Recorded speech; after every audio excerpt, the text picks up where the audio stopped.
Mi propio hijo arrojó mi maleta a la lluvia y gritó que no era más que una carga. A los 72 años, me encontré temblando bajo un puente en la Ciudad de México, con la dignidad lavada por la tormenta. Me sentía abandonada, como si todos los años que dediqué a criarlo se hubieran borrado en una sola noche. Pero el destino tenía otros planes, y cuando mi hermana me encontró allí, todo cambió. Pensaron que me quedaría callada, rota. En cambio, una tormenta de verdad estaba esperando, y destruiría sus mentiras para siempre. Antes de continuar, si quieren escuchar más historias como esta que les van a cambiar la perspectiva sobre la familia y las relaciones, suscríbanse al canal. Aquí compartimos experiencias reales que nos enseñan lecciones de vida, que nos hacen pensar y aprender algo nuevo cada día. Y cuéntenme en los comentarios desde qué ciudad o país están escuchando. Me encanta conocer a cada persona que acompaña este canal. Mi maleta golpeó el pavimento con un ruido pesado y húmedo. La lluvia no paraba. Caía como si el cielo estuviera enojado por mí. Mi hijo estaba en la puerta, brazos cruzados, cara apretada de disgusto. No gritó esta vez. No necesitaba. El silencio entre nosotros lo decía todo. Había tomado su decisión. Ya no tenía lugar en su casa ni en su vida. No supliqué. Recogí mi maleta, empapada, para cuando llegué a la banqueta. Mis chanclas chapoteaban con cada paso mientras caminaba bajo la tormenta. Sin paraguas, sin abrigo, solo un suéter que era cálido hace 2 horas. Detrás de mí, la puerta se cerró de golpe. Ese sonido se quedó conmigo más de lo que quisiera admitir. No lloré esa noche. Caminé hasta que mis piernas fallaron. Encontré un muro bajo de concreto bajo el viaducto, justo al lado de la avenida principal. No era seguro. No estaba seco, pero estaba escondido. Jalé mi maleta empapada debajo de mí. Me recargué en la pared y escuché el sonido de los autos chapoteando en los charcos. Mi cuerpo dolía, pero no tanto como mi pecho. Mis huesos se sentían como papel y mi corazón como ceniza. Unos cuantos pasaron, nadie miró 2 veces. Para ellos, era solo otra mujer sin hogar en una ciudad llena de ellas. Eso era lo que más me asustaba. Ya no me sentía yo, me sentía invisible, desechada. Seguía oyendo su voz en mi cabeza. La forma en que dijo, carga, como si fuera una tarea, como si los años que lo crié nunca hubieran pasado. Recordaba las rodillas raspadas que besé, las comidas que salté para que él comiera, y ahora en sus ojos era solo peso. El viento cortaba más fuerte mientras más tiempo pasaba sentada. Me envolví más en la cobija, una que encontré en mi maleta, delgada y húmeda. Mi cuerpo temblaba de todos modos, no solo de la humedad, de vergüenza, de incredulidad. Tal vez algunos de ustedes entiendan ese sentimiento, cuando las personas a las que les diste todo te miran como si no fueras nada. Esa noche no dormí mucho. Escuché autos, sirenas, el sonido de algo dentro de mí rompiéndose. Alrededor de las 3 de la mañana, la lluvia disminuyó. Estaba empezando a cabecear cuando oí pasos. No apresurados, no pesados, medidos. Miré hacia arriba y por un segundo pensé que soñaba. Viviana, mi hermana menor, su cabello empapado, maquillaje borrado, pero me miró como si no me hubiera visto en 20 años. Y tal vez, en cierto modo, no lo había hecho. No habíamos hablado mucho después de que se mudó a Guadalajara. La vida se interpuso. Cosas de familia, cosas complicadas. Pero ahí estaba, de pie frente a mí, como un milagro envuelto en un impermeable y furia. No dijo nada al principio. Solo se arrodilló a mi lado, apartó el cabello mojado de mi cara y puso su mano en la mía. Y eso fue todo. Ese fue el primer toque humano real que sentí en semanas, tal vez meses. Me ayudó a ponerme de pie sin una palabra, recogió mi maleta y me llevó a su auto rentado como si fuera lo más natural del mundo. Sin preguntas, sin juicios, me senté en su auto, con la calefacción a tope, una cobija alrededor de mis hombros, tratando de no desmoronarme. Me dio un termo de té, aún cálido, que olía a miel y hierbabuena. Tomé un sorbo y sentí el primer destello de seguridad desde que salí de esa casa. No hablamos hasta que entramos a la carretera. «¿Vienes conmigo?», dijo. Asentí, no porque estuviera de acuerdo, sino porque no podía imaginar ir a otro lugar. No preguntó qué pasó. No tenía que hacerlo. Creo que lo vio en mi cara, en la forma en que sostenía el té con ambas manos como si fuera todo lo que me quedaba en el mundo. El camino se extendía largo y silencioso. Cada pocos kilómetros la miré. Los mismos ojos decididos, la misma espalda recta. Viviana siempre había sido fuego donde yo era agua. Ella ardía cuando la herían. Yo aguantaba, sobrevivía. Pero esa noche empecé a preguntarme si sobrevivir era suficiente. Cuando llegamos al motel a las afueras de Guadalajara, me dio la llave de una habitación y una bolsa de ropa limpia. Tomé una ducha caliente, la primera en días. Me quité la lluvia, la suciedad, la humillación. Me miré en el espejo hasta que el vapor borró mi cara. Luego dormí, no profundamente, no en paz, pero dormí en una cama. Y a la mañana siguiente, cuando dijo que iríamos al sur a Veracruz, no pregunté por qué. Solo la seguí porque algo dentro de mí había cambiado. No de golpe, no ruidoso, pero suficiente para sentirlo. Tal vez ustedes lo hayan sentido también. Ese giro quieto, ese momento en que te das cuenta de que esta vez no lo voy a dejar pasar. Esta vez no voy a tragar mi dolor solo para mantener la paz. No cuando me cuesta todo. Si alguna vez alguien a quien amas te trató como basura. Si alguna vez tuviste que levantarte del suelo con nada más que orgullo y articulaciones doloridas, entonces tal vez entiendas lo que hice después.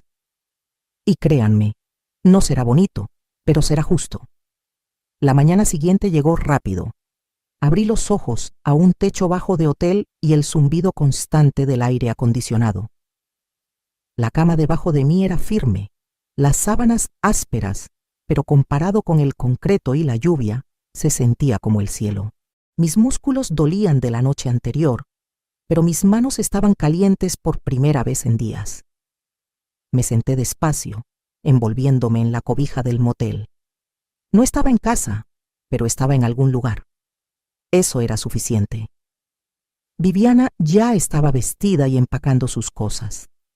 Se movía rápido, enfocada, como si hubiera planeado algo toda la noche. No preguntó cómo dormí. No ofreció plática casual. Solo recogió mi maleta y dijo, «Tenemos que movernos». La seguí al estacionamiento. El cielo era azul pálido, el aire espeso de humedad, como siempre huele Jalisco antes del mediodía. Me deslicé en el asiento del pasajero y tan pronto como las puertas se cerraron, puso el auto en marcha, sin dudar. 10 minutos por el camino, se detuvo en una gasolinera, dejó el auto encendido y me dijo que esperara. Regresó con un termo de café fresco, un tamal y una carpeta. Me dio la carpeta primero. Dentro había un anuncio impreso de bienes raíces, un departamento en Veracruz, 2 recámaras, vista al mar, amueblado. El precio me apretó el estómago. La miré y finalmente habló de nuevo. «Ese lugar es tuyo. Lo compré esta mañana». No dije nada. No podía. Mi boca se quedó abierta unos segundos antes de que lograra cerrarla. Mis manos sostenían la carpeta como si pudiera romperse. Viviana mantuvo los ojos en el camino. «Ya transferí el dinero. Está a tu nombre, sin hipoteca, sin trucos». Volteé la página. Había fotos. Un balcón frente al mar. Una cocina con encimeras de granito. Una recámara de huéspedes con un escritorio. Parecía el tipo de lugar donde alguien se queda 2 semanas cada verano, no donde alguien, como yo, vive todo el tiempo. Pero seguí volteando. En la última página había un recibo bancario, un depósito en una nueva cuenta de ahorros, 5 millones de pesos. Me recargué, carpeta en mi regazo, café olvidado. Mis oídos zumbaban como si alguien hubiera encendido cohetes en mi pecho. No podía formar un pensamiento completo, ni uno. Los números estaban en la página, imposibles de ignorar, demasiado surreales para creer. Sacó el auto de nuevo a la carretera. Ninguna dijo nada por un rato.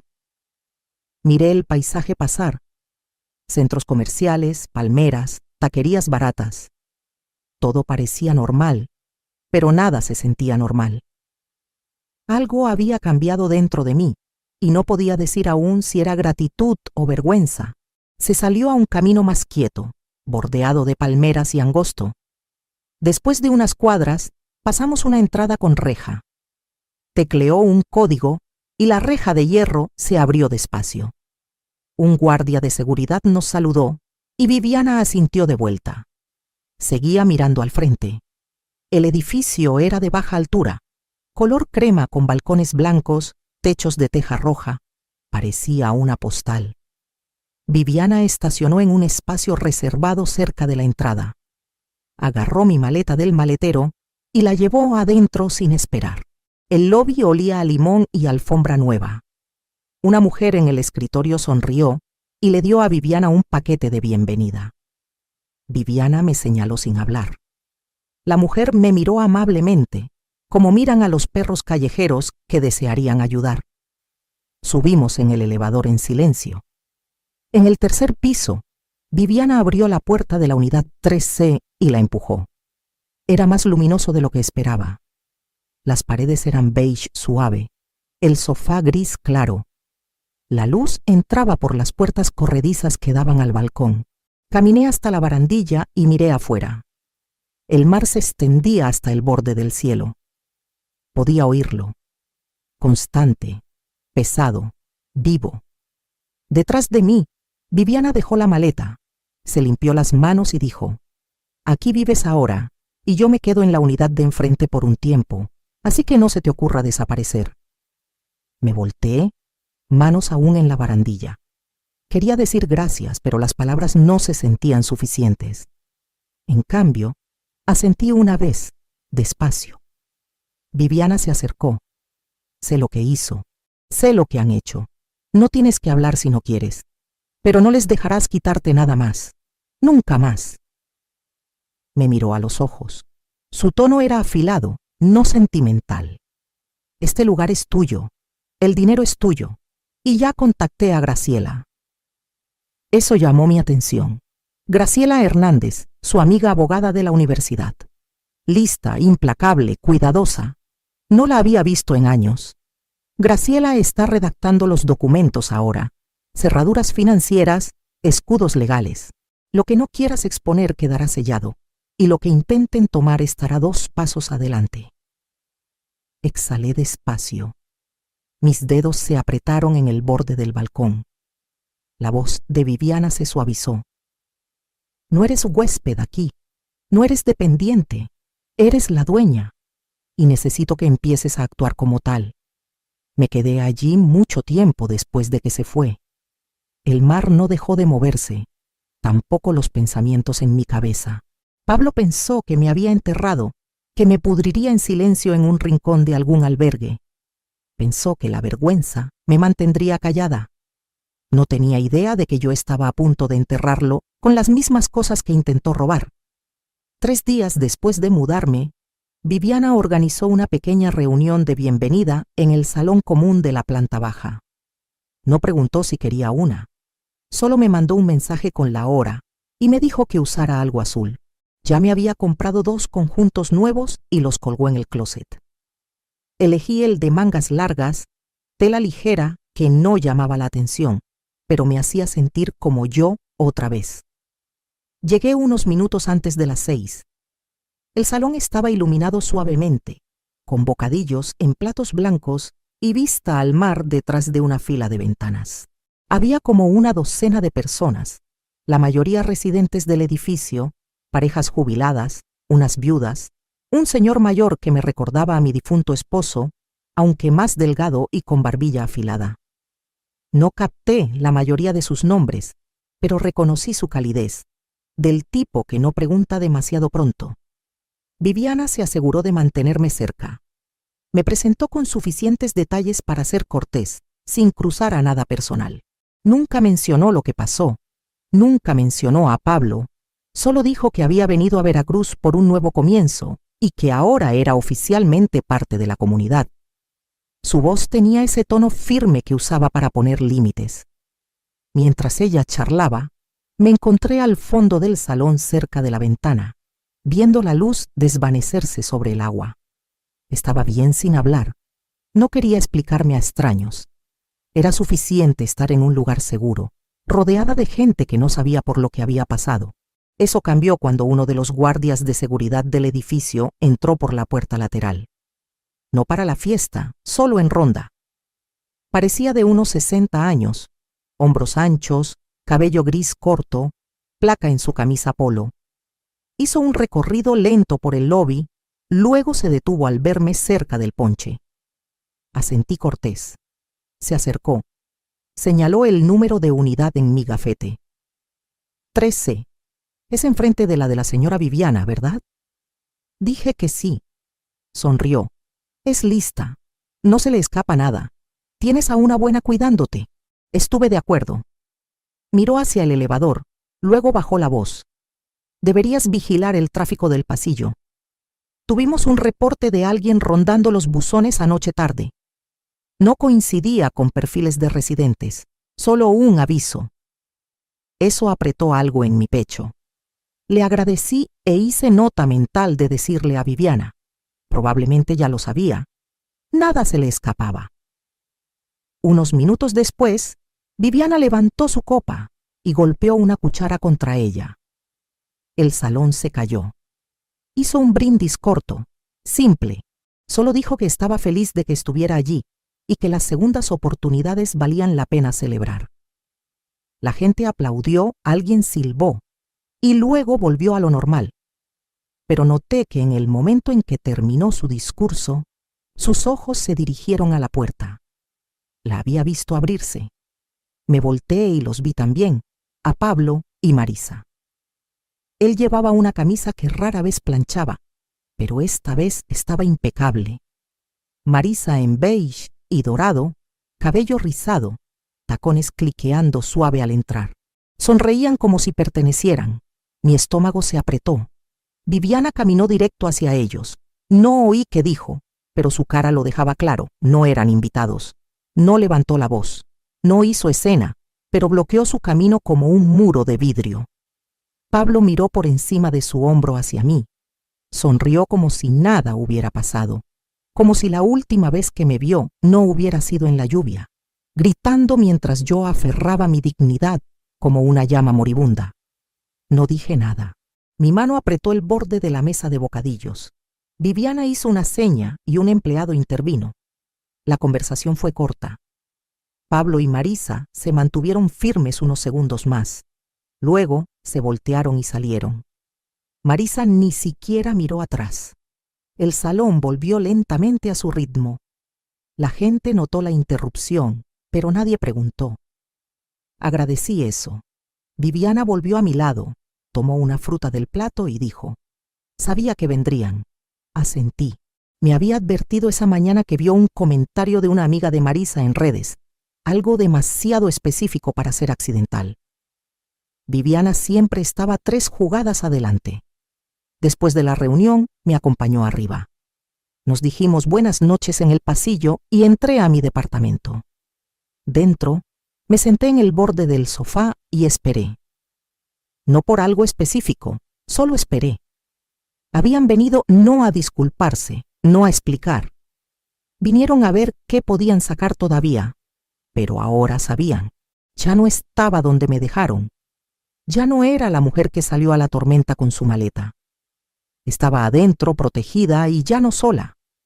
Aún así, no me sentía lo suficientemente segura para descansar. Así que hice algo que no había hecho en años. Abrí el cajón lateral del mueble del pasillo y saqué un cuaderno nuevo que Viviana me había dado. Cliqueé un bolígrafo y escribí una oración en la parte superior de la página. Lo que me quitaron, lo devolverán. Luego tracé una línea debajo y escribí 3 palabras. Casa, nombre, poder. La fiesta había terminado. El telón se levantó, y ellos habían subido al escenario pensando que aún controlaban la historia.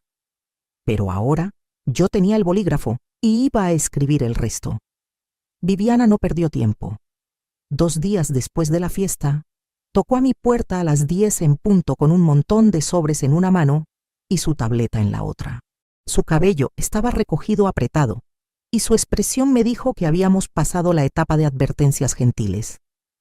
Puso todo en la encimera de la cocina y abrió la carpeta superior.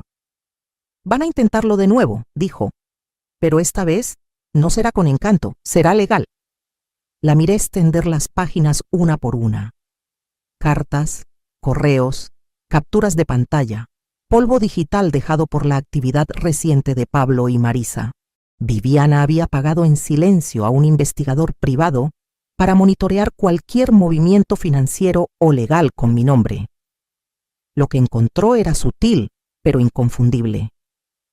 Pablo había contactado a un pequeño despacho legal fuera del estado, preguntando sobre transferencias de poder notarial y autorizaciones para cuidado de ancianos. Marisa había mensajeado a alguien en Mercado Libre sobre contratar a un notario para documentos en casa. Viviana tocó uno de los papeles. Van a hacerlo parecer oficial, entregado en mano, personal. Piensan que eres lo suficientemente blanda para firmar algo si vienen llorando. Me miró, ojos firmes. Necesito que hagas exactamente lo que digo. No discutí, no porque estuviera asustada, sino porque ahora entendía algo que no había aceptado del todo antes. Esto no era sobre malentendidos o distancia, era sobre control. Pablo y Marisa no querían ayudarme, querían lo que pensaban que ya no merecía manejar. Le dije a Viviana que sí, seguiría su guía. Esa tarde invitamos a unos vecinos a tomar café. Nada formal, solo una tarde casual con frutas y pasteles. Suficiente gente para crear un ambiente social sin levantar sospechas. Viviana le dijo al conserje que dejara subir a Pablo y Marisa si aparecían.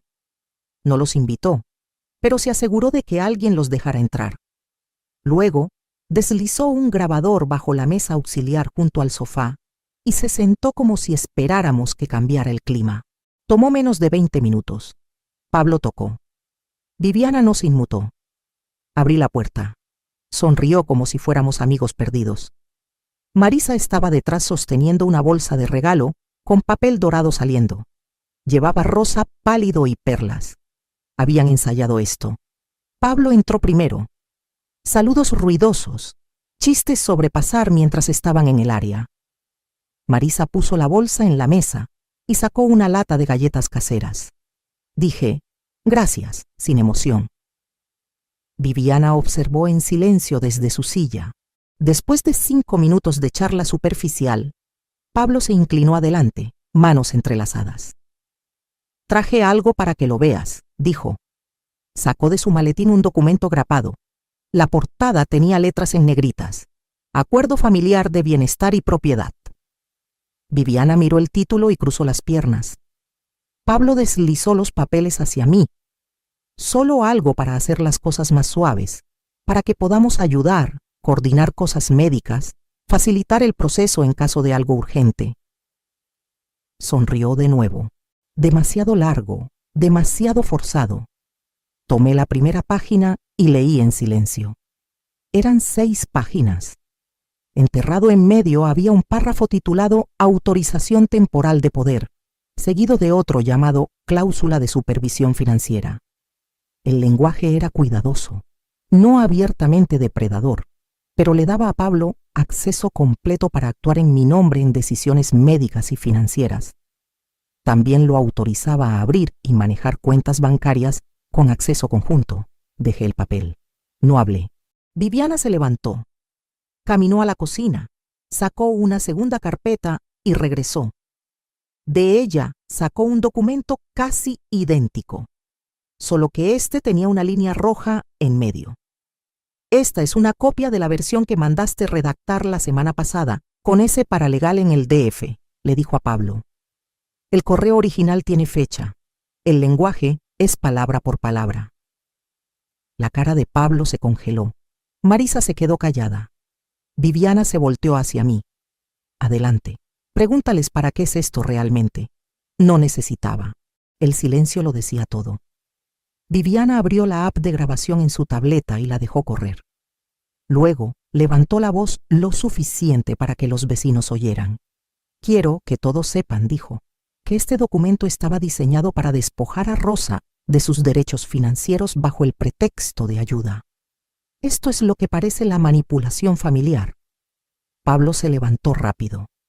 No entiendes lo que intentamos hacer, dijo. Marisa agarró su brazo. Viviana se mantuvo calmada. No, entiendo exactamente.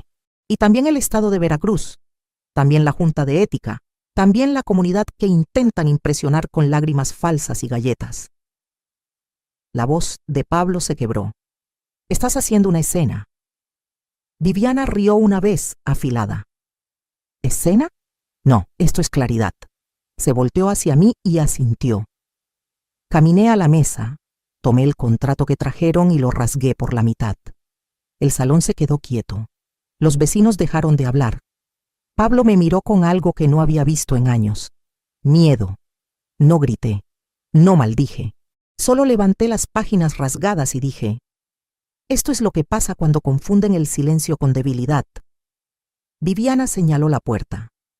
Pablo y Marisa salieron, esta vez sin mirar atrás. Me senté despacio, mis manos aún calientes del papel. Viviana me trajo un vaso de agua. Los vecinos murmuraron, luego se excusaron cortésmente. Cuando el salón quedó vacío, Viviana habló bajo. Intentarán algo más. Asentí. Lo sabía también. Pero lo que no sabían era que ahora estábamos adelante. Y ya no solo defendía. Estaba lista para recuperar todo, pieza por pieza, nombre por nombre. Y esta vez no lo verían venir. 3 mañanas después de rasgar su contrato por la mitad, abrí mi puerta principal y encontré una orquídea blanca en el tapete de bienvenida. Sin tarjeta, sin nota, solo la planta, delicada y perfecta, como una disculpa silenciosa que no tenía el valor de tocar. Me quedé allí mucho tiempo sin recogerla. El aire era cálido, el pasillo quieto. Enfrente, la puerta de Viviana se abrió. Salió, sosteniendo una taza de café en una mano, teléfono en la otra. Vio la orquídea y se detuvo. Están cambiando tácticas, dijo, sin parpadear. Asentí una vez y dejé la planta donde estaba. Entré de nuevo, cerré la puerta y dejé que el silencio sostuviera. Esa tarde vinieron de nuevo, no juntos esta vez. Pablo apareció alrededor de las 6, con una camisa polo azul que recordaba haberle comprado para una entrevista de trabajo que nunca consiguió. Su sonrisa era más suave de lo usual. Traía una bolsa de papel de la taquería en la calle principal. Dijo que pensó que no había cenado aún. No abrí la puerta mosquitera. Se quedó allí un rato. Me dijo que me veía bien. Preguntó si me gustaba el barrio. Dijo que él y Marisa habían hablado, que se sentían terribles por cómo habían escalado las cosas. Dijo que me extrañaba. No dije nada. Eventualmente, dejó la bolsa en el banco junto a la pared y se fue. Lo vi irse sin moverme. A la mañana siguiente fue el turno de Marisa. Llegó justo antes del mediodía con una bolsa de mandado y un libro bajo el brazo. Su tono era más ligero, casi casual, como si esto fuera algo que siempre hacía. No mencionó el contrato. No mencionó la fiesta. Solo dijo que quería pasar, tal vez ayudar con mandados, cocinar algo si estaba cansada. Solía llamarme por mi nombre. Ese día me llamó mamá. La miré por la mirilla hasta que se fue. Se llevó el mandado, dejó el libro. Pasó una semana así. Uno venía, luego el otro, a veces con comida, a veces flores. Una vez una foto enmarcada de Pablo de niño sosteniendo una caña de pescar junto a mí en el muelle. Un recuerdo que pensaban usar como arma. No respondí, pero observé y grabé. Viviana me había dado un dispositivo pequeño. no más grande que una llave de auto. Estaba junto a la puerta, siempre encendido cuando alguien se acercaba. No lo usé para captar algo criminal. Lo usé para captar el tono, la duda, los patrones. Porque sus palabras no eran sobre reparar, eran sobre acceso. Cada conversación giraba alrededor de comodidad, preocupación y eventualmente logística, cuentas, facturas, planes de fin de vida, el lenguaje de ladrones fingiendo ser cuidadores. Viviana tomó las grabaciones y las compartió con Graciela. Graciela no dijo mucho al principio, solo escuchó, tomó notas, preguntó sobre correo, emails, llamadas. Luego señaló algo. Pablo había solicitado un cambio de dirección para mi correspondencia bancaria. Lo hizo en línea usando un número de teléfono de años atrás que una vez estuvo ligado a mi nombre. Graciela lo encontró a través de un escaneo suave que pidió a un contacto bancario. Aún no se procesaba, pero era una bandera roja. Viviana cambió las cerraduras del buzón al día siguiente.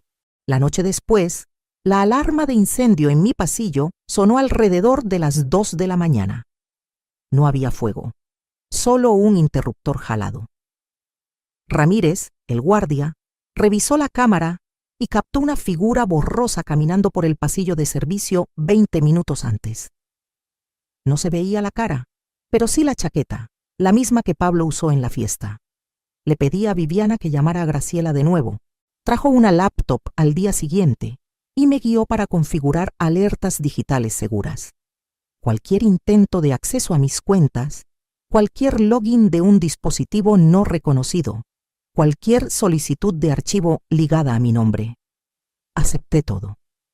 Luego le pregunté si pensaba que habían terminado. No respondió de inmediato. «Intentarán la puerta trasera ahora», dijo finalmente. Pregunté qué significaba. Cerró la laptop. «Irán legal de nuevo, pero no directo. Encontrarán a alguien que lo haga por ellos. Un notario, un testigo móvil, un asesor financiero que no sepa la historia completa». 2 días después, un hombre con llaves de auto y camisa con cuello tocó a mi puerta. Dijo que era de un grupo de planeación para ancianos. Dijo que mi familia había solicitado una revisión rápida de mi plan de herencia solo para asegurarse de que todo estuviera en orden. Sonrió como si fuera normal, como si mujeres de 70 años recibieran visitas sorpresa de extraños amables con portapapeles y carpetas estilo gobierno. Le dije que ya tenía un equipo y cerré la puerta. Se fue rápido. Graciela presentó una queja formal a la mañana siguiente con la Oficina Estatal de Tutela Profesional en Veracruz. Nada dramático, solo suficiente para crear un registro, un rastro. Sabía lo que pasaba. Estaban tratando de hacerme ver inestable, desorganizada, vulnerable, porque si no podían hacerme firmar, tratarían de probar que no podía manejar. No hablé de eso con nadie, ni con Viviana. Pero esa noche me senté en la mesa de la cocina y releí el título de propiedad. Pasé mis dedos por el sello en relieve. Susurré mi nombre en voz alta, no por drama, sino por claridad. Luego puse el papel de nuevo en su carpeta, cerré el cajón y lo aseguré. La puerta sonó una vez más esa semana. Esta vez Pablo trajo vino. Marisa esperaba junto al elevador. No pidió entrar. Pidió hablar. Dijo que las cosas estaban difíciles. Dijo que la familia debería unirse. Dijo que tal vez podíamos hablar de cosas prácticas. No abrí la puerta. Solo hablé por la rendija. No vuelvan. Su voz se quebró, no de tristeza, de rabia disfrazada de confusión. No respondí. Esperé. Se fue. Regresé a la cocina, me senté e hice una lista. 3 columnas. Lo que intentaron, lo que falló, lo que nunca será perdonado. Ya no defendía nada. Documentaba, preparaba. La tormenta había pasado, pero el daño dejado serviría como prueba, y yo sería quien lo llevaría adelante, pieza por pieza, hasta que no quedara nada para reclamar. El toque vino un martes por la tarde, no apresurado, no nervioso, solo constante suficiente para sugerir familiaridad. Estaba en la cocina cuando lo oí. No me inmuté. Caminé despacio a la puerta como había ensayado con Viviana y Graciela. No la abrí de inmediato. Miré por la mirilla. Pablo estaba allí, manos vacías, sin regalos, sin carpetas, sin comida. Eso era un cambio. Detrás de él, Marisa esperaba cerca del elevador, fingiendo no mirar la puerta, pero veía el ángulo de su hombro. Estaba escuchando. Descorrí la puerta, pero dejé la cadena puesta. No lo invité. Pablo se inclinó ligeramente. «Solo quería ver cómo estás», dijo, voz baja. Me quedé en silencio, continuó. Las cosas han estado tensas. Y lo entiendo. Cruzamos una línea, aún así, no dije nada. Solo te extrañamos, Marisa también. No estamos orgullosos de cómo manejamos todo, pero queremos arreglarlo. Hemos hablado. Pensamos que si te mostramos que estamos aquí para ti, nos creerías. Sacó un sobre pequeño de su bolsillo trasero y lo levantó. No es nada legal. Es algo que escribimos del corazón. Alcancé por la rendija y tomé el sobre. Luego cerré la puerta sin una palabra. Dentro lo abrí despacio. 2 páginas escritas a mano. El tono era dulce, con culpa, palabras como perdón, arrepentimiento, reconstruir. La letra de Marisa estaba en la 2ª página. Mencionó que se había inscrito en un curso de cuidados, que quería ser más útil. Dijo que la familia era lo único que importaba ahora. Doblé las páginas, las puse en la mesa y presioné el botón bajo el borde de la encimera. El grabador pequeño se encendió. Había estado allí por días, esperando. Regresé a la puerta y la abrí completamente esta vez. Pablo se volteó, un destello de esperanza cruzando su cara. «Pasa», dije. Entró solo. No lo saludé. No sonreí. Se sentó al final del sofá, ajustó sus mangas, miró alrededor como si fuera la primera vez que lo veía realmente. «Este lugar es hermoso», dijo. «Te has asentado bien». Asentí una vez. Miró hacia el pasillo. «Marisa está abajo. No quería agobiarte». No dije nada. Pablo se inclinó adelante, codos en rodillas. «Mira, sé que la regamos, y sé que probablemente nunca nos confiarás del todo de nuevo, pero somos tu familia. No estamos aquí para pelear. Estamos aquí para arreglar cosas». Pausó, dejó las palabras colgar. «Sé que tienes cosas en orden ahora. Gente ayudando, abogados, lo que sea. Viviana alineada. Pero eso no significa que no nos necesites. Sigues siendo nuestra mamá. Aún queremos ayudar». Me miró ojos buscando. «No quiero tu dinero. Solo quiero paz». Me quedé cerca del borde de la sala mirándolo, dejando que el grabador capturara cada palabra. Siguió. «Sé que tienes cuentas, ahorros, propiedad, todo eso, y está genial. Significa que estás segura. Solo no significa que no podamos involucrarnos. No deberías manejar todo sola». Luego cambió el tono. «Digo, ¿qué si algo pasa? Una caída, un susto de salud. ¿No crees que tiene sentido tener a alguien en archivo? Alguien que pueda decidir si tú no puedes». Me volteé ligeramente hacia la cocina. Lo dejé seguir hablando. «Tengo papeleo. Es básico. Solo nos lista como contactos de emergencia. Nada vinculante, nada financiero. Solo acceso a registros para ayudar. Eso es todo». Sacó de su bolsillo de chaqueta una carpeta delgada. Esta era la verdadera razón por la que vino. No me moví. La puso en la mesa de centro. Se recargó como si hubiera ofrecido algo noble. «No tienes que verlo ahora. Solo piénsalo, sin presión». Miré la carpeta. Azul pálido, sin marcas afuera. Hablé finalmente. «¿Dónde está Marisa ahora?» Dudó. «Abajo en el auto». Sola asintió. Caminé a la puerta del balcón y corrí la cortina ligeramente. Estaba allí, recargada en el cofre, hablando por teléfono. Dejé caer la cortina. Tomé la carpeta, caminé a la cocina y la tiré a la basura. Cuando regresé a la sala, Pablo estaba de pie. «No quise ofenderte», dijo. «No dije nada. Pensé que apreciarías el esfuerzo. Aún nada. Supongo que Viviana te lavó el cerebro bien. Eso me hizo pausar. Me acerqué. Viviana no hizo esto, dije. Tú lo hiciste. La mandíbula de Pablo se tensó. La máscara se resbaló por un segundo. Luego dio un paso adelante. Trató de suavizar su cara de nuevo. Por favor, solo considera. Lo corté. Ya lo hice. Abrí la puerta. Se quedó allí otro momento como si fuera a decir algo más, pero no lo hizo. Salió. Cerré la puerta detrás y la aseguré. Luego apagué el grabador. 2 días después, Graciela vino con una transcripción impresa. La agregó a una carpeta ya gruesa con declaraciones, fotos, registros, una línea de tiempo clara de presión y manipulación. Cada entrada fechada, cada línea consistente. No habían parado. Solo habían cambiado forma. Y ahora tenía prueba. La próxima vez que intentaran algo, no sería un juego de adivinanzas. Sería evidencia y sería suficiente. Cuando llegó el sobre, vino en un paquete blanco simple, sin remitente, sin sello, solo deslizado bajo mi puerta como una amenaza quieta. Lo encontré temprano esa mañana mientras hacía té, medio dormida, chanclas arrastrando por el piso fresco. Al principio, pensé que podría ser otra carta de disculpa o una tarjeta de una de las señoras del grupo de lectura, pero el peso me dijo lo contrario. No era suave, no era personal. Era rígido, pesado adentro, no era una carta. Eran 6 páginas impresas, grapadas.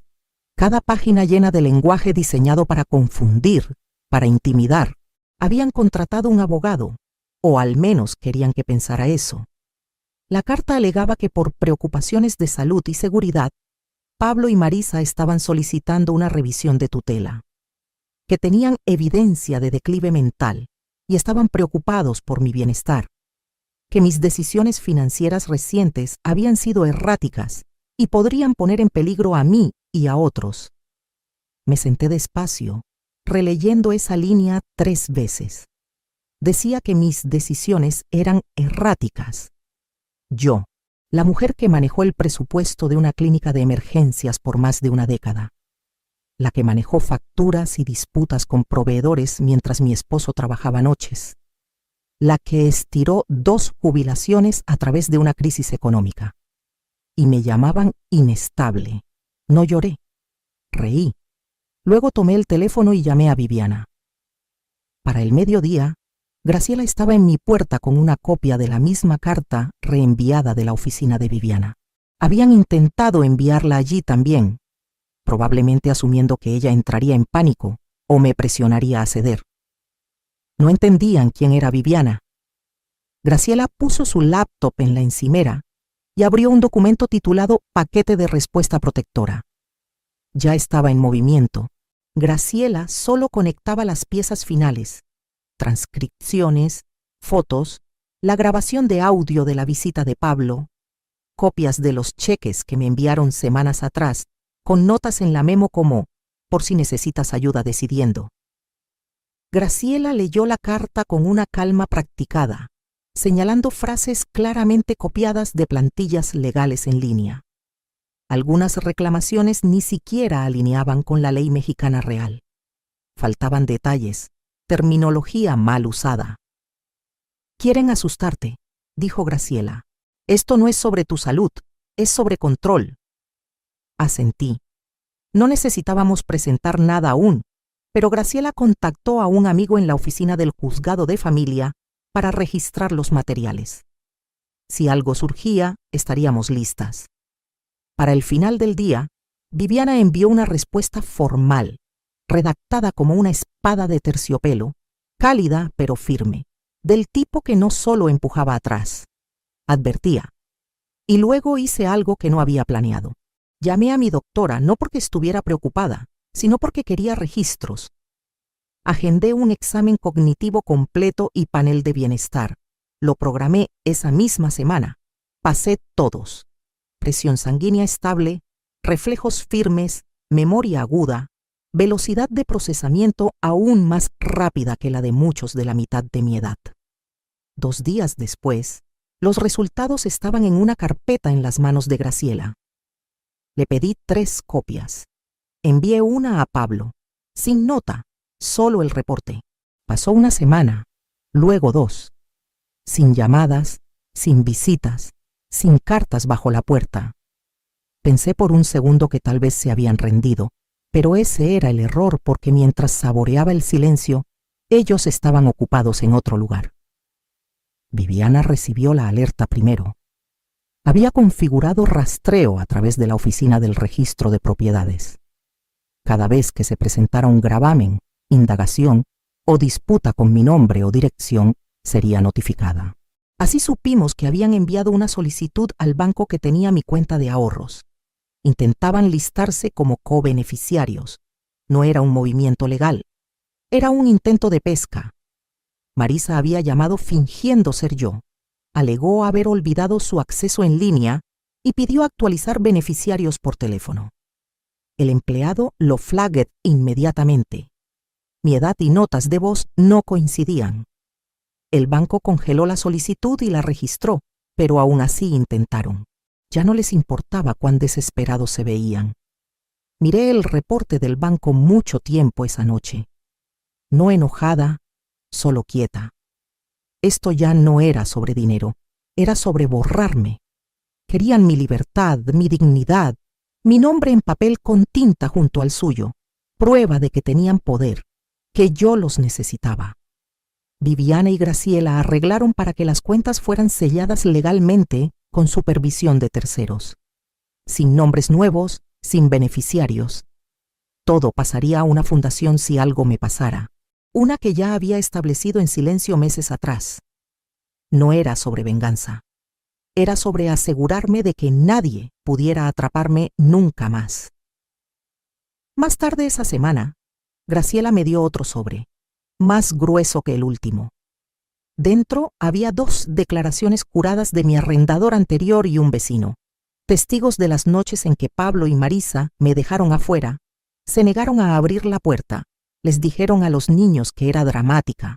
También había una declaración notarillada de la enfermera comunitaria, una que vio mis moretones cuando caí. Confirmó que nadie de mi familia vino a recogerme de urgencias. Ellos querían construir un caso contra mí. Yo ya construía una pared alrededor de mí. Ladrillo por ladrillo, papel por papel, verdad por verdad. Y cada página era más afilada que la anterior. Había una línea en el resumen de Graciela que se me quedó. Atacantes con motivos superficiales subestiman el poder de la memoria larga. Tenía razón. Recordaba todo. Y ahora también lo haría el juzgado, también la ley. Y pronto ellos también. La invitación vino de Pablo. Un texto simple, corto y cortés. Preguntó si estaría dispuesta a ir a cenar a su casa el próximo domingo. Dijo que los niños me extrañaban. Dijo que les gustaría empezar de cero. Terminó el mensaje con una línea esperanzadora sobre familia y perdón. Lo miré un rato, dejando que las palabras se asentaran. Sabía qué era esto. Lo había visto venir. Viviana lo había visto. Graciela lo predijo casi al pie de la letra. Habían intentado la presión legal. Falló. El intento falso de tutela no aterrizó. El truco de beneficiarios fue expuesto. Y ahora venía el ofensivo de Encanto. Aún así, acepté. Le dije que estaría allí a las 6. El domingo usé un vestido suave azul marino, el de cuello alto y mangas largas. Me recogí el cabello y usé mi reloj de oro, el que Carlos me dio en nuestro 25 aniversario. Llevé nada más que un sobre delgado en mi bolso y mi expresión más calmada. La casa no había cambiado.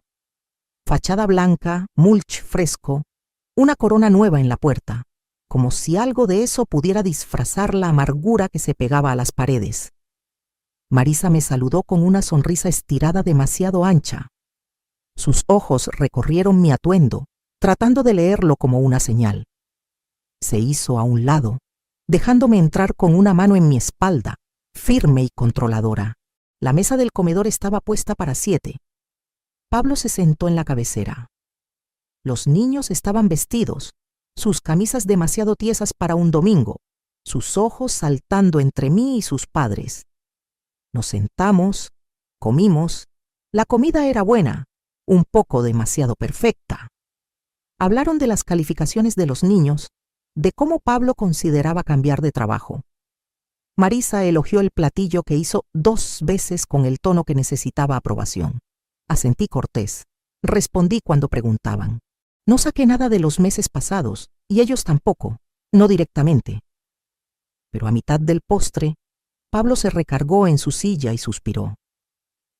He estado pensando mucho últimamente, dijo, sobre cómo las cosas se complicaron, y sé que todos cometimos errores, pero odio la distancia entre nosotros. Marisa tomó su mano. Y con los niños creciendo, agregó, no queremos arrepentimientos, queremos que sepan cómo se ve una familia real. Fue mi turno de asentir. Lo aprecio, dije. De verdad. Sonrieron y luego Pablo lo dijo. Me preguntaba, mamá, si podíamos hablar algún día sobre cómo avanzamos, tal vez revisar algunas decisiones que se tomaron cuando las cosas estaban tensas, especialmente respecto a asuntos de herencia. Ahí estaba, el guante suave quitado, la mano debajo alcanzando. Dejé que la pausa se asentara lo suficiente. Luego alcancé mi bolso y saqué el sobre. Por supuesto, dije, pero creo que es mejor que estemos claros. Así que mandé redactar algo. Deslicé el sobre por la mesa. Los dedos de Marisa se movieron antes de controlarse. Pablo lo tomó y abrió. Dentro era un anexo notariado.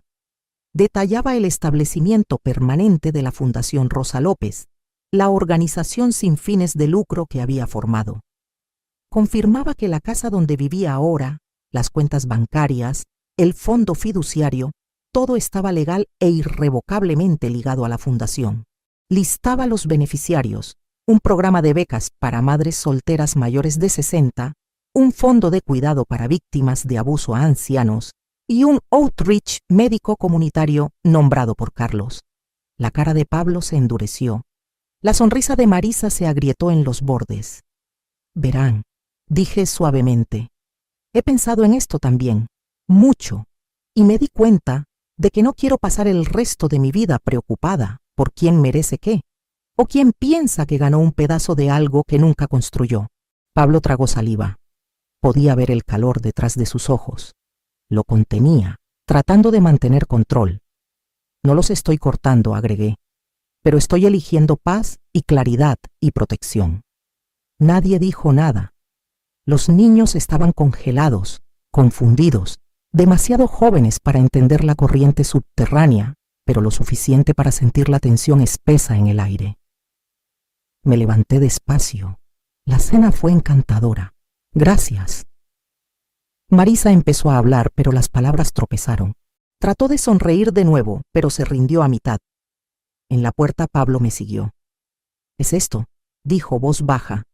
No dejé de caminar. «Mamá», dijo de nuevo un poco más alto, un poco más afilado. Intentábamos arreglar las cosas. Me volteé finalmente. «No», dije. Intentaban recuperar acceso. Se estremeció. Pero lo que perdieron fue confianza, y no la reparto como tamales en Navidad. Me fui. De vuelta en mi auto, exhalé. Estaba hecho.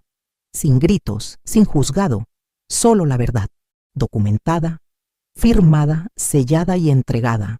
Me habían subestimado, no solo como madre o viuda o mujer mayor.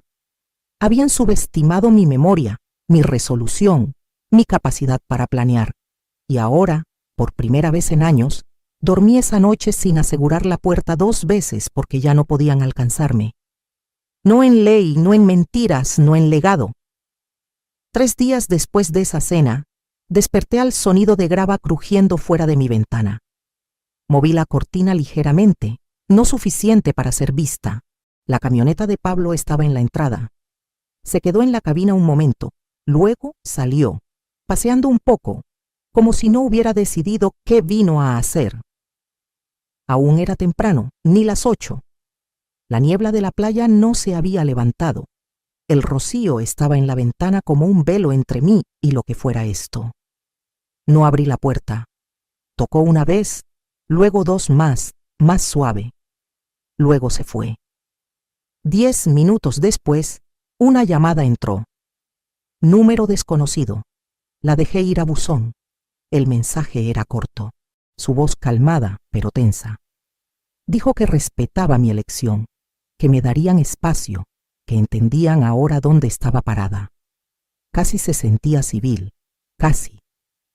Pero por la tarde supe que algo había cambiado. Viviana me llamó, voz apretada. Acababa de colgar con alguien que conocía en la oficina del clerk. Aparentemente, se había presentado una nueva moción. Pablo y Marisa intentaban impugnar mi aptitud mental de nuevo, esta vez bajo una cláusula diferente. Trataban de usar mi fundación como prueba de que estaba siendo manipulada, explotada financieramente, que no podía actuar con plena claridad mental. No me inmuté. Viviana preguntó si quería que respondiera. Le dije, no, aún no. Porque a veces esperas. Dejas que la gente se entierre más profundo. Dejas que la cuerda se estire lo suficiente para hacer la caída final. A la mañana siguiente, manejé al pueblo. No a ver un abogado, no a responder legalmente. Fui a la panadería. Dentro, la dueña, Jacinta, me dio una mirada larga y luego sonrió. Era mayor que yo por 5 años. Caminaba con bastón, manejaba el lugar con su nieta. Habíamos hablado unas veces antes sobre la beca comunitaria que había establecido. Me senté con ella, le dije que tenía una propuesta. Esa tarde imprimimos volantes. Al día siguiente, carteles colgaban en bibliotecas, clínicas, albergues. Fundación Rosa López lanzando días comunitarios, talleres gratis, comidas, consultas para mujeres mayores, buscando reentrar al trabajo, escapar a aislamiento, proteger sus bienes. El evento se realizó en el Salón Municipal a solo 2 cuadras de la oficina de seguros de Pablo. 200 personas asistieron. Para el final de la semana, la fundación estaba en el periódico local, luego en uno regional, luego en un blog nacional para derechos de ancianos. Me quedé callada a través de todo. No necesitaba hablar. La visibilidad era su propia defensa. El viernes, Graciela pasó. Había oído que Pablo y Marisa se reunían con un segundo abogado, alguien agresivo, alguien ruidoso. Me advirtió que no se rendían. Sonreí. Le agradecí. Y luego le di un set de documentos. No eran para mí. Eran para la junta de la fundación. Gente que habíamos elegido con cuidado, ninguno familiar. Todos fuertes. Había firmado la casa, las cuentas restantes, incluso mis derechos de nombre a la cláusula de protección de la fundación, significando que no importaba qué acusación viniera, nada podía liquidarse o tocarse sin aprobación completa de la Junta. Los ojos de Graciela se abrieron al leerlo. Estás sellando cada puerta. Asentí. Déjalos intentar, dije. Solo prueban mi punto. El domingo, mi timbre sonó de nuevo. Esta vez era Marisa. Sostenía flores baratas del tipo que compras en una gasolinera apurada. Sus ojos eran suaves, apologéticos, pero había aprendido a ver a través de la suavidad. Podía ser un arma como la rabia. Entró a la sala cuando no la detuve. No sabía que estaban presentando de nuevo, dijo. Lo juro. Esperé. Solo quiero que volvamos, agregó antes de que todo se complicara. Se sentó. Miró alrededor como tratando de memorizarlo. Luego vino la siguiente línea. Si hay algo que necesitemos firmar para mostrar apoyo, algo para dejar esto atrás, lo haremos. Y ahí estaba. No había venido por reconciliación, vino a probar la temperatura. Me levanté. Ella no se movió. Sé lo que estás haciendo, dije calmada, y quiero que recuerdes algo. Esta casa, esta paz, esta vida, la construí sin ustedes. Sobreviví todo lo que tú y Pablo me arrojaron. Y lo hice en silencio. Su cara cayó. Me quedé callada por respeto. Pero no confundan callado con débil. Se levantó también. Su voz se quebró. Pablo se está desmoronando. No come. Pierde clientes. Me culpa a mí. Tengo miedo. La miré un largo momento. Luego dije, no cruel, solo finalmente. Eso ya no es mi carga. Se fue. Esa noche dormí con la ventana abierta. Escuché el mar como solía con Carlos, y por primera vez desde que todo comenzó, no sentí como si me preparara para un golpe. Me sentí terminada, no derrotada, completa. Porque hay un momento después de la tormenta cuando el silencio regresa y no está vacío, está ganado. Por la mañana del lunes, pude sentir un cambio en el aire. Era sutil al principio, solo la forma en que el barrio parecía más quieto, como conteniendo la respiración. Algo venía, y sabía que no sería gentle. Viviana llamó justo después del mediodía. Su voz era calmada, pero directa. La fecha del juzgado está puesta, dijo. La empujaron rápido. Están confiados, pero cometieron un error, Rosa. Uno grande. No respondí de inmediato. Conocía a Viviana lo suficiente para esperar. Presentaron evidencia, continuó. Registros financieros, cartas, emails, declaraciones. Pausó de nuevo, dejando que el silencio subrayara lo siguiente. Falsificaron tu firma. Me quedé muy quieta, explicó. Los documentos que Pablo y Marisa presentaron alegaban que les había otorgado poder notarial para la fundación, que había transferido el derecho a enmendar su estatuto. Era audaz, imprudente. Habían fingido una reunión completa, un voto de junta, incluso lo notariaron. Viviana ya había enviado el archivo a un examinador forense, pero no paró allí. También había almorzado en silencio ese fin de semana con uno de los notarios que alegaban había atestiguado el documento. No recordaba la reunión, no me recordaba porque nunca pasó. Esa era la grieta. Y a través de esa grieta, todo se desmoronó. Para el miércoles, el reporte del examinador estaba listo. No solo las firmas eran inconsistentes, sino que los metadatos de timestamp en los archivos PDF revelaban que habían sido retrodatados torpemente. Un documento supuestamente firmado en un café en San Luis Potosí, un lugar que había estado cerrado permanentemente por renovaciones en ese tiempo. Otro referenciaba a un miembro de fundación que se había retirado 3 meses antes. No solo mintieron, fueron perezosos. Ahí fue cuando Viviana hizo su jugada. Presentó una moción por fraude y perjurio. Envió el reporte, la declaración del notario y una declaración de la presidenta de la Junta de la Fundación. Ya no era solo una respuesta, era un contraataque completo, pero no terminó allí. Un día después, la oficina legal del condado contactó. Resulta que intentar defraudar a una organización sin fines de lucro registrada no es solo civil, puede ser criminal. Y porque la fundación lidiaba con bienestar de ancianos, había una segunda capa de protección. Se había activado una revisión automática en el momento en que Viviana presentó su contra. La oficina del fiscal quería hablar.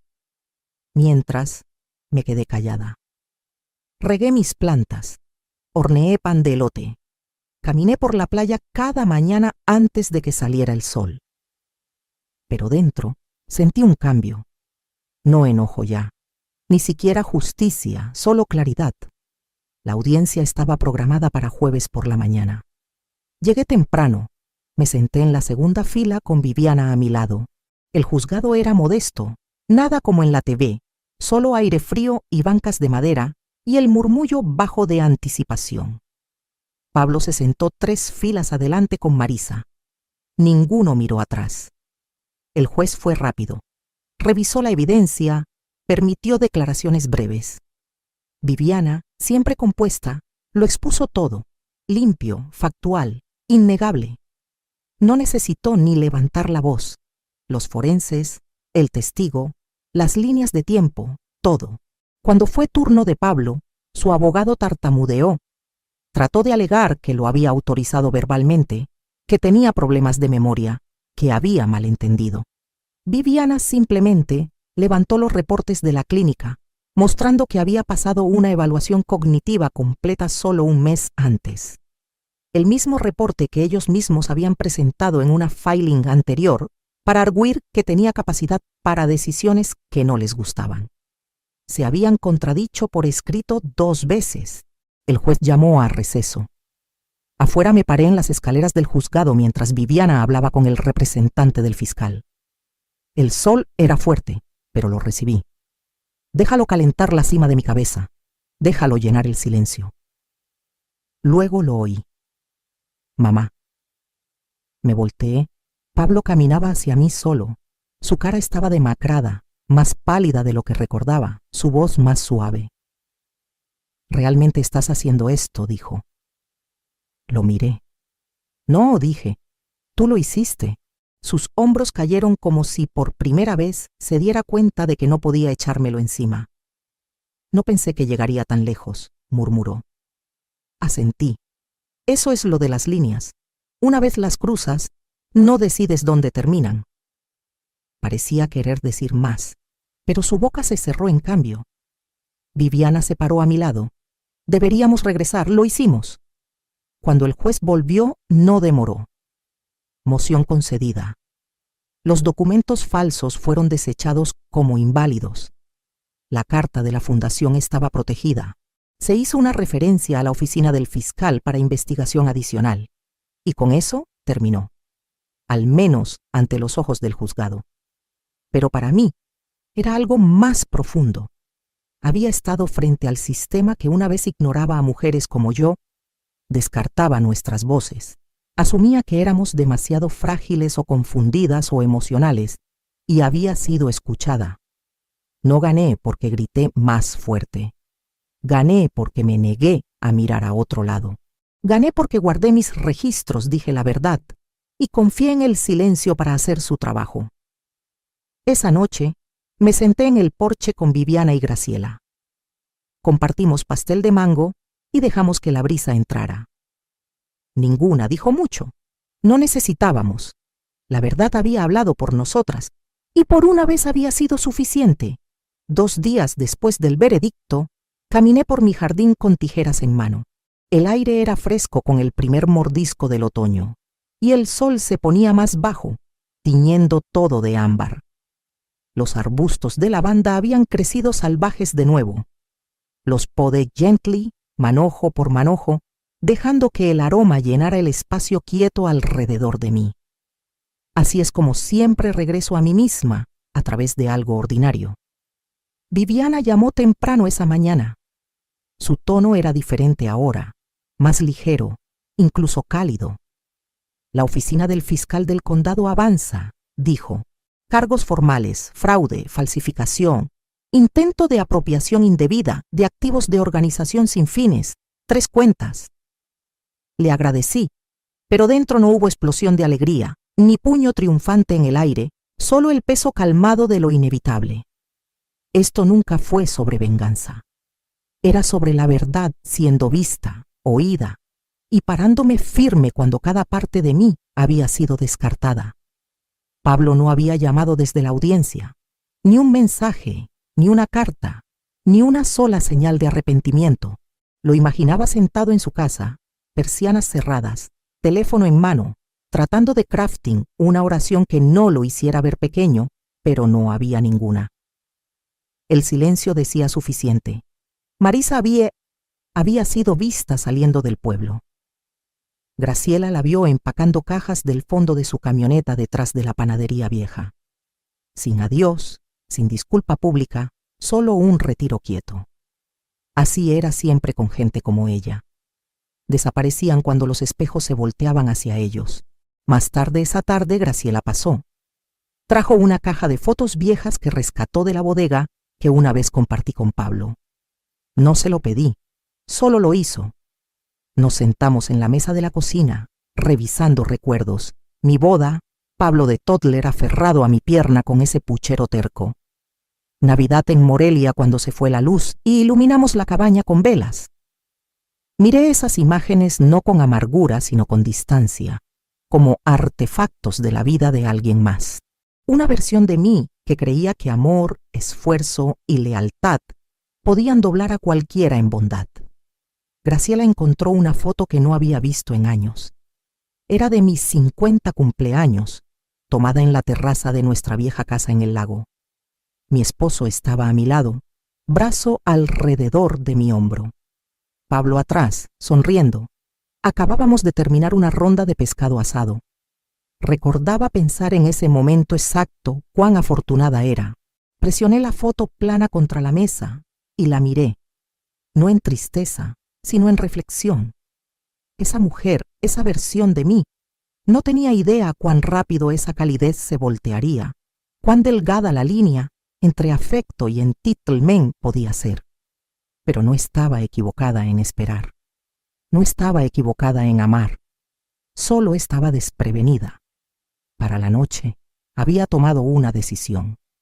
El centro comunitario llamó a la mañana siguiente, confirmando espacio para el evento. Había decidido hospedar una reunión para los beneficiarios y socios de la fundación. No un gala, nada ostentoso, solo una celebración quieta, un gracias, un círculo de resiliencia. Viviana ofreció ayudar con logística. Ya estaba drafting el comunicado de prensa. Los medios habían recogido la historia desde el fallo del juzgado. Mujer anciana gana batalla por control falsificado de organización sin fines, decían los titulares. Pero esa no era la historia. No realmente. La historia era sobre qué pasa cuando la gente asume que te quedarás callada por tu edad. Cuando olvidan que los años no te debilitan, te afilan. Visité el nuevo espacio de oficinas de la fundación esa tarde. Era más pequeño que el viejo, pero más purposeful. Unos voluntarios jóvenes estaban allí, pintando paredes un verde salvia suave. Una mujer llamada Liana acababa de mudarse de Sonora para trabajar full time en nuestro programa de apoyo rural. Me abrazó fuerte cuando entré. «Salvaste este lugar», dijo. Sonreí, pero dentro sabía la verdad. No, simplemente me negué a dejar que lo robaran. De vuelta en casa, me senté junto a la ventana y escribí una carta. No a Pablo, no al juzgado, sino a mí misma. Una carta que comenzaba con «no me rompí» y terminaba con «y no desapareceré». Porque eso es lo que todo este ordeal había intentado hacer, borrarme, escribir sobre mí con trucos legales y dudas susurradas. Pero me quedé. Me paré. Dejé que el fuego subiera y no huí de él. Al día siguiente, mi vecino me detuvo en el buzón. «Rosa», dijo, «mi esposa y yo leímos el artículo. Lo que hiciste, eso fue algo». Le agradecí y seguí, no porque no estuviera tocada, sino porque había pasado suficiente tiempo dejando que opiniones de otros definieran mi valor. Ahora caminaba a mi propio ritmo. Esa tarde, el cielo se abrió con lluvia, constante, no violenta. Hice té y me envolví en una colcha cosida décadas atrás. Y sentí algo que no había en meses: quietud. No era paz, no del todo, pero era el inicio. Pensé en todas las mujeres que había conocido en el centro, las madres solteras, las abuelas criando nietos, las viudas empezando de nuevo a los 70. No éramos frágiles, no éramos reliquias, éramos sobrevivientes con memorias lo suficientemente largas para superar la traición. Y yo era una de ellas, no rota, no amargada, solo despierta. 3 semanas después del veredicto, estuve en el pequeño escenario del nuevo centro comunitario, sosteniendo un micrófono con manos que ya no temblaban. Frente a mí había casi 100 caras. Algunas conocía bien, algunas había ayudado a través de inviernos duros o divorcios largos o cumpleaños solitarios. Algunas nunca había conocido, pero estaban allí porque la fundación las había alcanzado de una forma u otra. Eso era suficiente. El salón no era fancy. Sillas plegables, urnas de café en mesas de plástico, unos ventiladores de techo viejos zumbando arriba. Pero las paredes estaban recién pintadas y forradas con fotos de nuestros programas. Mujeres aprendiendo oficios, voluntarios de cuidado abrazando pacientes, niños riendo junto a cajas de donaciones empaquetadas. No preparé un discurso, no quería actuar. Solo dije la verdad. Esta organización nunca fue sobre dinero, dije despacio, pausando para estabilizar mi aliento. Era sobre no ser borrada, sobre probar que la segunda mitad de tu vida puede ser tan poderosa como la primera, tal vez más. Aplaudieron, pero no dejé que el momento durara. Le di el mic a Liana y bajé del escenario. Ella era el futuro ahora, su voz, su liderazgo, su energía. Yo había construido los huesos, ellos llevarían el resto. Después del evento la gente se quedó. Algunas lloraron, algunas me abrazaron. Una mujer me deslizó una nota que simplemente decía: gracias a ti, presenté por custodia de mi nieto. Metí la nota en mi bolsillo del abrigo y salí por la puerta trasera. El sol ya se había puesto. El otoño se adelgazaba en invierno temprano. Podía oler la helada viniendo. Cuando llegué a casa, la luz del porche estaba encendida. Graciela había dejado un plato de cacerol junto a la puerta con una servilleta pegada arriba. Descansa, te lo ganaste. Dentro, encendí la chimenea y me serví un vaso pequeño de vino. La casa, una vez demasiado quieta, ahora se sentía como santuario. Pablo nunca contactó. Había imaginado por mucho tiempo alguna disculpa grandiosa, una llamada llorosa, una carta llena de remordimiento, pero nunca llegó. En cambio, recibí un paquete de su abogado. Dentro era un formulario de acuerdo firmado liberando cualquier reclamo restante a la fundación o las propiedades aún a mi nombre. Sin nota, sin explicación.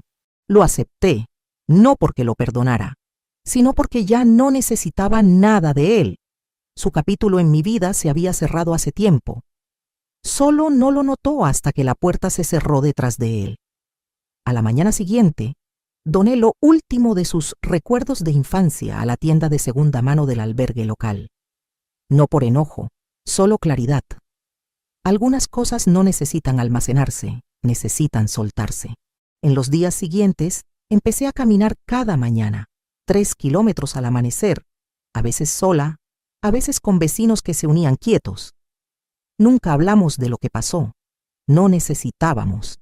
Ellos lo habían visto desenvolverse en los periódicos, en la tele, en susurros en pasillos de supermercados.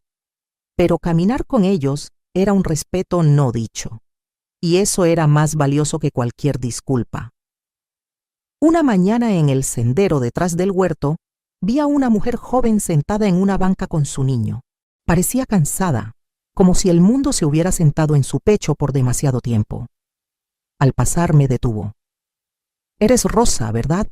La mujer que luchó de vuelta». Sonreí gently. «Soy Rosa, pero no luché. Solo me negué a desaparecer». Sus ojos se llenaron de lágrimas. «Gracias», susurró. Eso fue todo. No más palabras. Esa tarde planté 3 árboles de mango nuevos al borde de mi patio. No sé si viviré para verlos dar fruto, pero plantar algo que tal vez nunca coseches es un acto de fe. No en ti misma, sino en el mundo después de ti.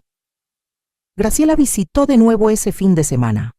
Tomamos té, reímos sobre el segmento de noticias que pronunció mal su nombre y hablamos de hospedar un taller de escritura para mujeres jubiladas la próxima primavera. Historias, dijo, eran lo último que no podían robar. Cuando se fue, me paré en la ventana y vi el viento mover los árboles. El tipo de viento que no derriba cosas, sino que te recuerda que pueden pararse. No desaparecí. Reconstruí, redefiní y me quedé entera. Si alguna vez te has sentido descartada, borrada o subestimada solo por tu edad, tu silencio o tu bondad, sabe esto. Aún tienes el poder de trazar la línea, reclamar tu espacio, plantar algo nuevo. Si mi historia tocó una parte de tu corazón hoy, compártela con alguien que necesita oírla también. O solo toma un aliento y recuérdate que no estás terminada. No eres invisible. Aún estás escribiendo tu historia. Y tal vez apenas está comenzando.